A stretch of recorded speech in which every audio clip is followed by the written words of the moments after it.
Hi, I'm Lydia Wahito, a Nairobi-based food and product photographer. In this video, we'll be talking about artificial lighting for food photography. If you do not already know, artificial lighting is the opposite of using natural light. For instance, if you're using continuous lighting, if you're using a strobe, if you're using a flash, that's artificial lighting. Generally, using a man-made light to light up your scene, to light up your food, to light up your subjects, that's artificial lighting.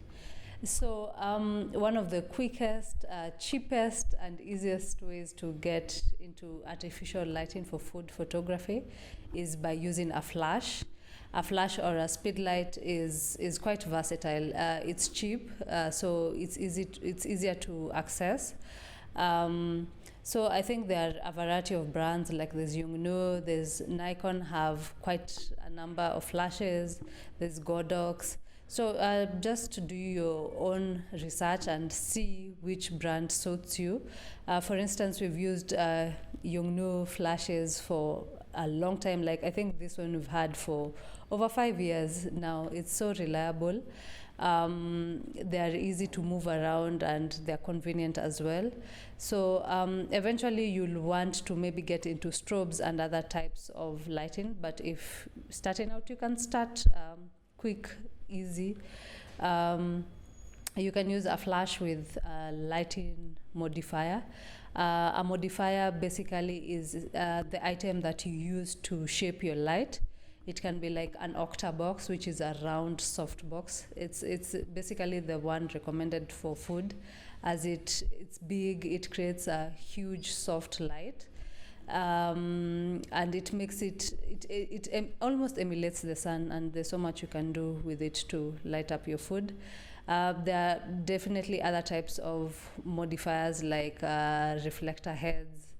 I call them reflector heads to just separate them from the other reflector, 5-in-1 reflector diffusers.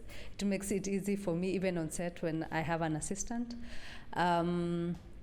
But yes, you can use that as well.